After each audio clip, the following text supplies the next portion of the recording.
Ladies and gentlemen, Katic was freed. Clean sheet. Mission successful. Glorious. No, I won't give in till I'm victorious.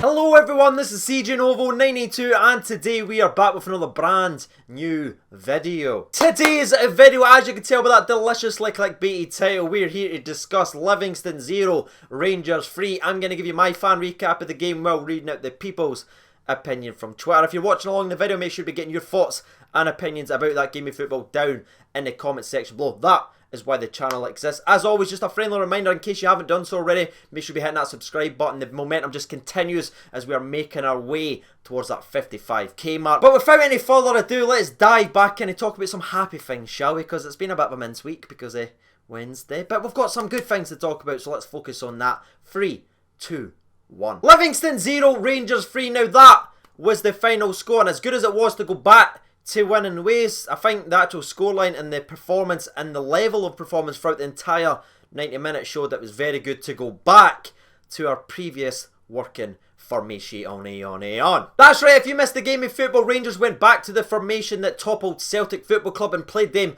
off their own park, and it showed that we were much more comfortable, and one of our best areas of football is out wide. We know that, that's where all our assists comes from, that's where Tavernier comes alive and you get the best of his ability, and it showed. Our couple of chances early on all came from the wing. Now Tavernier did go close with a couple of crosses in the first half, but we need to talk about BB's cross because it was absolutely on the money. BB's out in the left, he's back, he's fully fit, he's not rolling about every time he gets touched. Someone's had a word. Anyway, gets the ball at his feet and you know the pure quality that he's actually got, and he whips just an unbelievable ball, dipping pace right in the 6-yard box. Morelos reads the ball perfectly, but unfortunately ends up spooning it over the bar. Now Andy Walker on the commentary tried to say that it was overhit, but if you go back and look at the cross, it's literally on a sixpence. Absolutely brilliant cross from BB. Welcome back, son. Keep that up. But it wasn't just BB that was creating the chances on the right hand side. Once again out wide we have Daniel Candeias, who we're going to speak about in length in today's video. By the way, hit this beautiful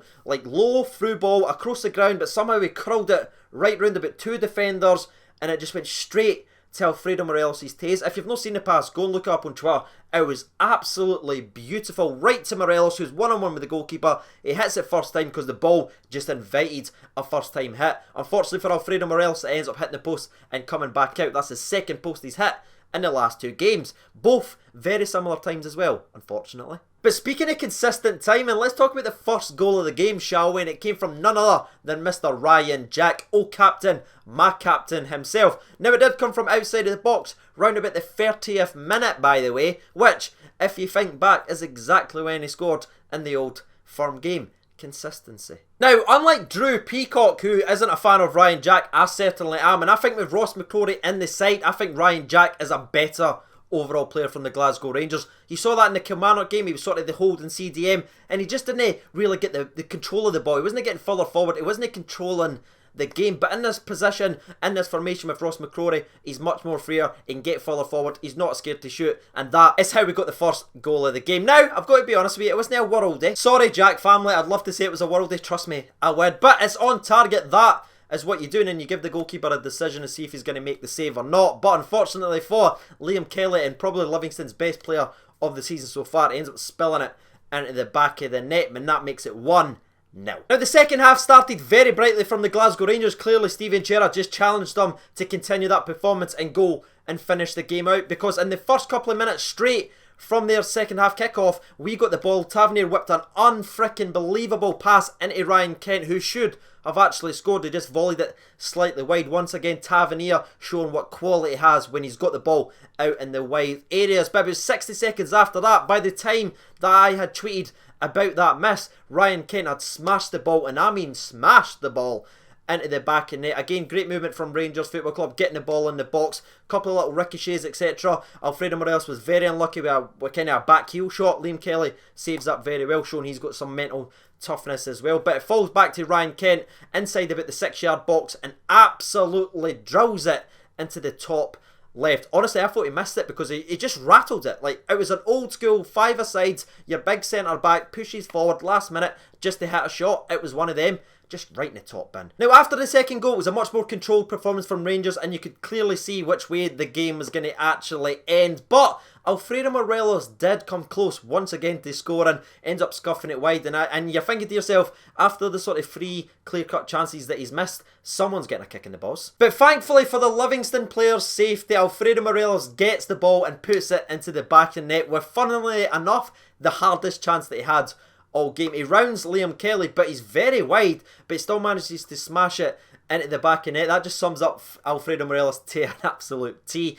Hard working all game, misses maybe the easier chances, but the hardest chance out of all the chances he gets, ends up being it in the back of the net. And I know some people didn't like it or that, but I thought Alfredo Morelos, when he saw this Rangers supporter on, instead of maybe just ushering him off or anything for that, he was that excited about scoring that he jumped on the fan and started celebrating him. I love that. That shows real passion. Again, they're no robots. It's a passion sport, and it was just great to see Alfredo Morelos being that excited that he scored, that he runs and jumps on a fan and celebrates with him rather than the other way around. Tremendous by Alfredo Morelos. And just before we finish up and move to the individual players, Livingston did have a couple of chances right at the death. One where it forced a very good save out of Alan McGregor. Wonderful, wonderful save. He had nothing to do all day, but that shows you just what a top class goalkeeper that is. Just nothing all day, but the last kick of the game basically is a shot on target, and he's there to save it well. And the last thing that we need to address just before the actual whistle went off, one of their players ran through into the box. Joe Worrell was tracking him back. Now, I don't know if you were like me, I'm like, he's going to give away a penalty.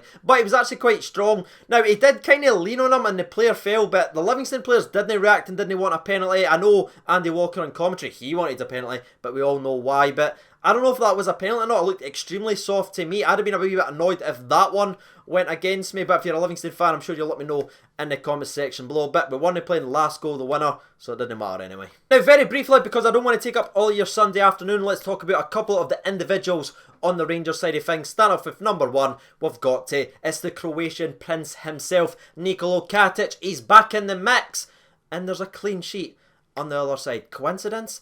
I don't think so. He's a very, very talented centre-back. You saw that, commanding, strong, couple of diving headers to clear the balls away. He's got pace. He doesn't get scared when he's got the ball at his feet as well, which I really rate. He's got great composure, and he's back in the back line, and we get a clean sheet. Surely, if this whole thing about playing and keeping the shirts and all that stuff that Gerrard says, well, he's back in now, he's kept the clean sheet, surely he's playing next week. I mean, the only thing that was missing from the Katic performance overall was a goal. And can you imagine the reaction on Twitter if he had scored? But if I'm honest with you, I thought him and Worrell actually played very well with each other. I'm thinking back, I mean, Worrell was under a hell of a lot of pressure. Did he do too many things wrong? Not really. That showed he's got his mental toughness. And Katic and Worrell, if Golton's going to be missing the next game, which I think he will be, I'd actually be happy with that partnership in the next one. But moving on swiftly, we need to talk about the man at the CDM role who just takes hit after hit after hit. He's literally like a bulldog that just gets let off the leash and he just goes and attacks the ball. It is none other than Ross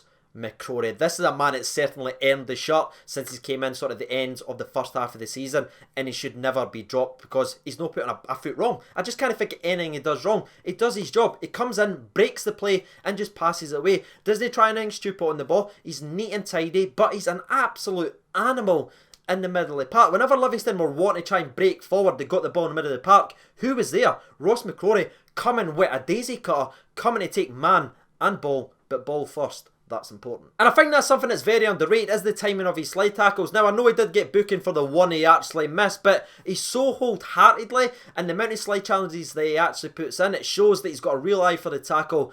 And our centre defensive mid row is by far the best when Ross McCrory is in the team, so shout out to Rossi. Now, we have already mentioned Alfredo Morelos throughout the video, so I'm not going to go too much in depth, but it was another hard-working performance. Didn't let his head down, didn't spit the dummy out, continued to work hard, and he got his due just right at the very end, just before he was substituted. But we need to look at the left wing. I thought Ryan Kent, once again, out wide, was absolutely brilliant. Every time he gets the ball forward. Now, it does sometimes give the wayward pass now and again. That's something he's clearly trying to get better at. You can see that, and that's obviously been spoken about before, getting his goals and assists. But it's the fact that every time he gets the ball, he's willing to just go forward. And it's just such a pain in the arse for the defence, because as soon as he gets the ball, they start to back off, because they know all he's going to do is turn around, try a skill move, and fly past him. I thought it was a great performance from Ryan Kent. Definitely deserved his goal, and he's just getting better and better with every single performance, especially out wide. This number 9-10 role or something, we played him against Kilmarnock, I thought he was lost. Out wide, he's much more comfortable, and it showed. But last but not least, I've left him last for a reason, because he was my man of the match in this game, it was Daniel Candias. He is the ultimate warrior. For anyone who's old enough to remember that reference, that wrestler, the way he just sprints. Remember, the music used to just go off and he used to just sprint down to the ring. That is Daniel Candias to an absolute T. You Google hard work, you will see a picture of Daniel Candias throwing up 55s. That is the man himself, and isn't it just he's hard working? He's not one of these players that will just get down and do work. He has got quality in the ball. He should have had an assist today, and he's just, we're so much better with Daniel Candias in the team. That's all I'm saying. That's the best way I can sum up. When we don't play him, we miss something, and it's clearly lacking. When he does play, I think you see the best of the Glasgow Rangers. But that's it. That's going to be it for today's video. I'm absolutely delighted we reverted back to our previous formation that works. I think it showed, and it's not ruling out Jermaine Defoe. I think if you put Jermaine Defoe where Alfredo Morelos is on these end of these chances, I think he's scoring goals. So I'm not writing off his Rangers career. I'm sure he's going to score a hell of a lot of goals. I think we will actually play two up front when we're at home, but now away from home, especially at tough places, we've got a template that works.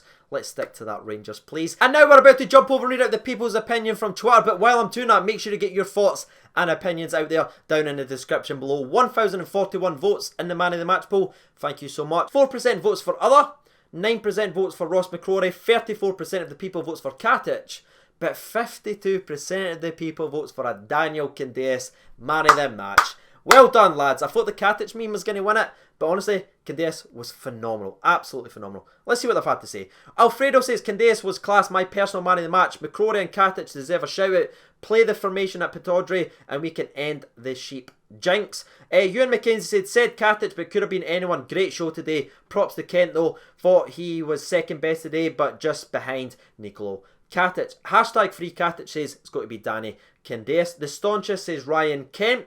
Jamie Shepherd says Operation Free Katic was a success. Free Katic for 55 says, as much as I want to give it to Katic, it has to be Daniel Candias. In the first half, there was a bit where he took 4 Livy players out, twisting and turning his way free. Hashtag Free Katic was a success and a clean sheet. Willie says, can't really pinpoint anyone. The whole team was class today, especially Nicolo Katic. Scott Winning says, Candias never gave up or stopped running. He did brilliantly today with some great tackles, so he was my man of the match. Hashtag Katic is free.